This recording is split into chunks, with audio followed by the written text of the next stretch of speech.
Whew. Hi there. This is Noveljutsu, and I'm your host, Raelyn. Welcome to another world building video. After making videos about building your planet and filling it with landforms and water features, I got really excited to start working on plant and animal life forms. But then I realized we still haven't talked about climate, even though I totally said we were going to. So let's fix that. Knowing the basic climate of the regions in your story can give you opportunities to make your world feel unique, diverse, and more than just a cardboard cutout with no soul. Whether your approach is to take an entire week to plan a unique climate for your own world, or to go, meh, I guess this place is kinda warmish, climate is likely to play some kind of role in your story. It might impact how sunny the days are, what kind of clothing your characters wear, what kinds of leisure activities they do, what their homes or modes of transportation look like, what kinds of plants and animals are native to the area, what kinds of weather or temperatures they find tolerable, and it may even impact dominant religious beliefs in the area. Even if your characters spend the entire novel indoors, your climate might still play a role in what their walls are made of, how they power any devices or light the room, or maybe what they can hear through their walls. Maybe the climate is why your characters never go outside. Basically, climate is kind of underrated in storytelling. There are many factors that influence climate, and there's no way someone like me could ever cover everything there is to discuss, especially since I'm not a climatologist. But hopefully we can learn a few basic concepts about climate together so that we can add some depth and variation to our worlds. First, we've got to go through some disclaimers. This post is just an overview meant to get you asking questions that might lead to some interesting world-building ideas. As usual, we'll be discussing how climate works on an Earth-like world, but if you want something different, you might think about how changing one or two things about how Earth's climate works might have a ripple effect that creates an entirely new and fascinating climate system for your world. My final disclaimer is that we're going to be covering several different things that impact the climate in your world in this video. For those who don't have a lot of world building experience, this might seem overwhelming at first, but don't panic. Take it all in, breathe. Know that you don't necessarily have to calculate the humidity index of each city in your world to create a setting that feels real enough for your readers to suspend disbelief, which is ultimately what your goal is. As long as you write a climate that feels believable enough to suit the story you're trying to tell, then that is enough. With that out of the way, let's dive into some of the aspects that will influence the climate in different regions of your world. I mentioned in the video on designing a planet that we'd talk more about axial tilt when we got to discussing climate, so here we are. On Earth, the axial tilt is currently about 23.5 degrees, but this tilt changes slowly over time, varying back and forth within a degree or two. Having an axial tilt for your world can be important for many reasons. Not only will it affect how your day and night cycle looks, but Earth's axial tilt is also one thing that keeps any one area of the planet from overheating. The axial tilt is also the reason Earth has seasons. As the tilt changes the angle of sunlight parts of the Earth receive, different hemispheres will experience hotter or cooler seasons. Another thing to note is that the greater the degree of your world's axial tilt, the more extreme the seasons will be. Winters will be colder and summers hotter. It's also worth mentioning that the gradual change in Earth's axial tilt over many millennia affects glaciation. When Earth has a more extreme tilt, it leads to more glacial melt. When it has a milder tilt, however, it allows for the buildup of ice sheets, which in turn reflect sunlight back into the atmosphere and lead to more cooling of the planet. So that's something you might want to keep in mind if you're planning to create a world in the middle of an ice age. Your planet's axial tilt will also affect how much sunlight an area gets during the day. On Earth, the extreme north and south experience a period of more than 24 hours each summer where the sun never completely sets, which is known as the midnight sun. But even though they experience a lot of sun at this time, the angle of the sun is still less direct than it is at the equator, and the heat won't be as extreme as if, say, northern Brazil had a day, night, and day of constant sunlight every summer. And the poles also experience a period known as polar night each winter where the sun never rises. So perhaps your world experiences even longer midnight suns and polar nights. Earth's axial tilt is maintained mostly from its gravitational relationship with other celestial bodies in the solar system, especially the moon. What would happen if some cataclysmic event in space, such as a large asteroid obliterating a moon, what would happen if that threw your world's axial tilt off drastically or made it change at a really fast rate? How fast does this change occur on your world? How would the people on your planet deal with changes to their climate?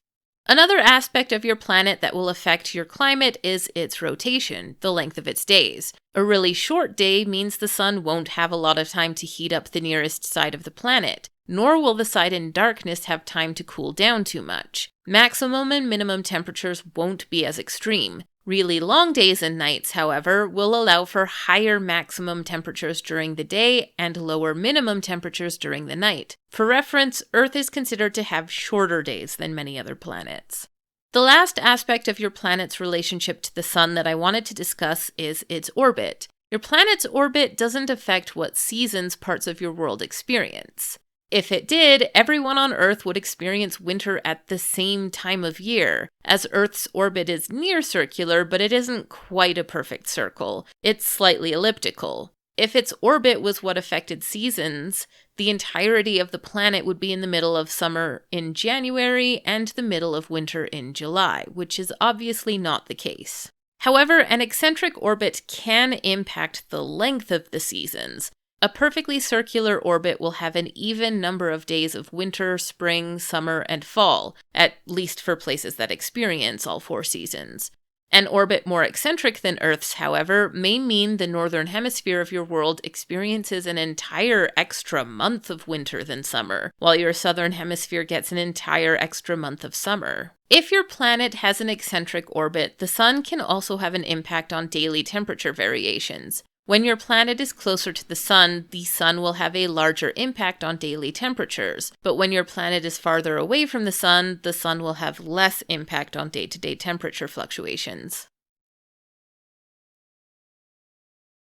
The makeup of your planet's atmosphere will regulate how much sunlight gets through the planet's surface and therefore how much heat enters and leaves the atmosphere. A thin atmosphere will allow for wider temperature variations, while a denser atmosphere will stabilize temperature. Earth's atmosphere has a moderate density, allowing it to both keep out excess heat while letting enough of it in. It also helps trap some of that heat throughout the night. Keep in mind that your planet's size and gravitational force are likely to contribute to the density of your planet's atmosphere. Very large planets will have strong gravitational forces, which in turn will pull on and trap more gases around them, creating a denser atmosphere. As your planet turns on its axis, it will also create what are called wind belts, which form the dominant wind circulation patterns at certain latitudes. As hot air rises from the equator toward the upper limits of the lower atmosphere, it moves eastward and toward the poles. But as it moves toward the poles, that air then cools. Before it ever has a chance to reach the poles, it cools enough to sink down toward the Earth's surface, where it then moves westward back toward where it came from.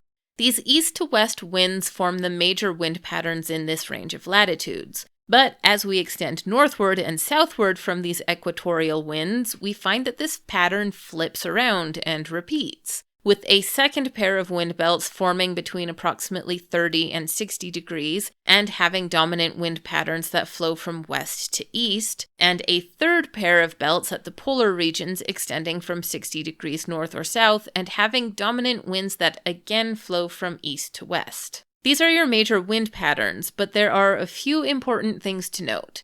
First, these are not the only way wind circulates, just the major wind patterns. Depending on other factors, your winds can totally shift direction throughout the day or seasons. In fact, even these wind belts shift on Earth as different latitudes get nearer or farther from the sun thanks to Earth's axis. When the northern hemisphere experiences summer, part of it actually gets closer to the sun than the equator does, and some of these wind belts shift toward the north. Likewise, when the southern hemisphere experiences summer, part of it gets closer to the sun than the equator does, and these wind belts shift toward the south.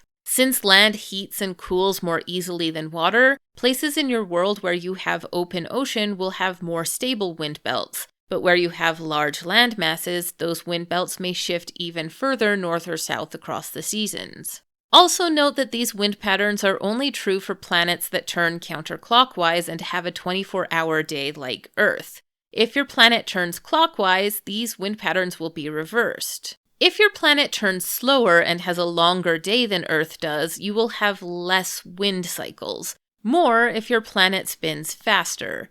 And if your planet is tidally locked and doesn't spin at all, well, that's a whole other beast, but admittedly it's one I still don't really understand well enough to feel like I can explain it myself. So if you want to make a tidally locked planet for your story, please make note that wind patterns will be affected by other things. Do any research necessary to the telling of your story. But if your planet does spin, these winds, together with other factors, will impact where wet and dry regions or warm and cold regions can be found on your world. Expect these major wind patterns to affect everything from precipitation, storms, where certain species of vegetation might be found, sea trade routes, and it may even sometimes impact where people might choose to set up a new city or outpost. But to understand more about how wind patterns can affect climate, we have to understand how they interact with other features of your world, like... One of my more recent world building videos was about designing the water features for your world, and in that video I gave ocean currents a very brief mention, but they play an important part in climate. The ocean absorbs a lot of heat from the sun, and both warm and cold ocean currents act to distribute that heat more evenly. If your world doesn't have much in the way of oceans, how does it regulate temperature for life to survive? How does life adapt? There are 3 layers of ocean currents: deep ocean, upper ocean, and what we're going to focus on today, surface currents. Your deep ocean and upper ocean currents are affected mostly by the density of the water, which can be affected by temperature and saline content. Colder, saltier water is denser and circles downward into deep ocean basins. As it sinks into these basins, it forces older water out, which wells upward and continues this exchange of not only water, but also of nutrients necessary for the survival of many ocean species. It's a good thing we already discussed wind patterns because you're going to need them if you're interested in figuring out where the surface currents in your world will end up. Because surface currents, those currents in the upper 400 meters of the ocean, are primarily driven by wind. A very general rule of thumb is that a surface current is going to travel with the prevailing winds until it meets the continental shelf of any land you've designed for your world. At that point, the current will split, with warm ocean currents flowing away from the equator and cold currents flowing toward it. Once either cold or warm currents meet a zone where the major winds change direction, they'll then follow the direction of that wind until they meet a continental shelf and, once again, split into warm currents that flow away from the equator and cold currents that flow toward it. You'll note that this means ocean currents next to each other will flow in opposite directions, one clockwise and the other counterclockwise. Right at your equator, however, you will have 2 currents headed in the direction of the major wind pattern, but between them they'll create a narrow current going in the opposite direction. Form these currents into their respective loops, and there you go. If you don't have any land masses at your poles, expect to see one big current circling the pole in the direction of the major wind pattern there. Even if you don't want to draw in wind patterns and ocean currents for your map, you might at least want to decide where there will be warm or cold ocean currents running near your land masses, as that will impact the temperature of the air and winds in the area as well as precipitation levels in the area. Warm currents allow for more evaporation, which means that lands or seas in the path of the prevalent winds are likely to see more rain, and likewise seas and lands near cold currents are likely to see less of it. And just like with wind patterns, your ocean currents are likely to affect sea trade routes. Even if you've got ships with the power to go against the wind and surface currents, that ship is going to go through far more fuel to do so. So if you've ever heard tale of some mysterious sea captain who knows the sea, it probably isn't just some romantic metaphor for his love of being on the water. He's not sharing wine by the fireplace with a jar of sea foam he scooped out of the Gulf on his ship's maiden voyage. I mean, probably not, anyway. It's more likely that he's made knowing wind and surface current directions a priority in his career. If you've ever watched a weather forecaster on television offer daily high and low temperatures for major settlements in the area, you'll know that temperature isn't set in stone, and even neighboring towns can experience cold and hot differently on different days. But we can speak about temperature trends to help you figure out what parts of your world are most likely to have sweltering summers, and which will freeze your breath to your eyelashes in the winter. As we already discussed, temperatures will vary between the parts of your planet experiencing daytime and the parts experiencing nighttime, but how much temperature varies between day and night can depend on axial tilt or how short the days are. The next most obvious place to look for higher temperatures on a planet with a similar axial tilt to Earth is the equator. While equatorial regions will still vary in distance from the sun throughout the year, that shift in distance is smaller and they receive a steadier supply of sunlight and heat throughout the year.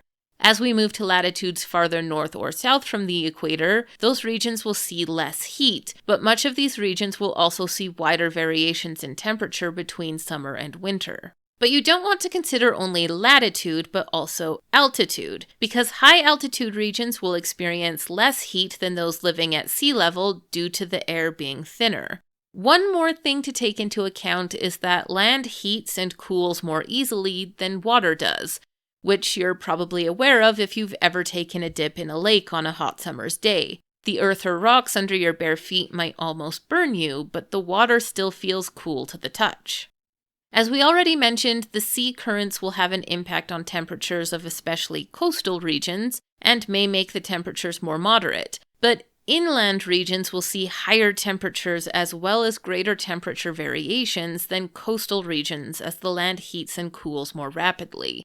This is why summer where my friend lives looks like this, and her winter looks like, well, this, but with more rain, whereas this is what summer and winter look like for me. So not only do things like your planet's axis, wind patterns, ocean currents, and expected temperature ranges affect the climate of your world, so will its geography. And there's one bit of geography in particular we need to discuss: your mountains. Your mountain ranges, particularly if they've sprouted perpendicular to the course of your major wind patterns, will have a windward and a leeward side. The windward side of your mountain range is the side that faces into the wind. This side of your mountains and the geography around it will see higher levels of precipitation and is likely to see lusher vegetation as well. And this will be especially true if your mountains are anywhere near a warm ocean current. But as winds carry rain-bearing clouds higher up the mountains, much of that precipitation is lost, meaning that the leeward side of the mountain range, as well as the geography past it, will be drier than the windward side. Instead of rainforests and lush greenery, you might find grasslands or deserts. As a rule of thumb, the taller your mountain ranges are, the more extreme the difference in precipitation and climate is likely to be between the windward and leeward sides. A range of hills or very small mountains might make a minimal difference, but enormous mountains may form a barrier between a flourishing wetland and empty plains of scorched earth or sand dunes. A good example of this comes from the Wheel of Time book series by Robert Jordan. In the books, a mountain range known as the Spine of the World, or the Dragon Wall, stretches from north to south. These mountains are described as being very, very tall.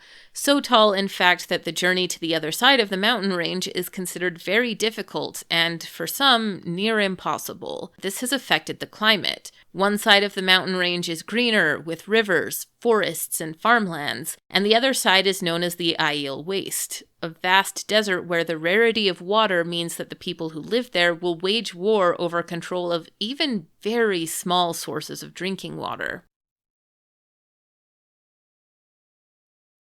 Now it's time to figure out some basic climate information for Project Noveljutsu.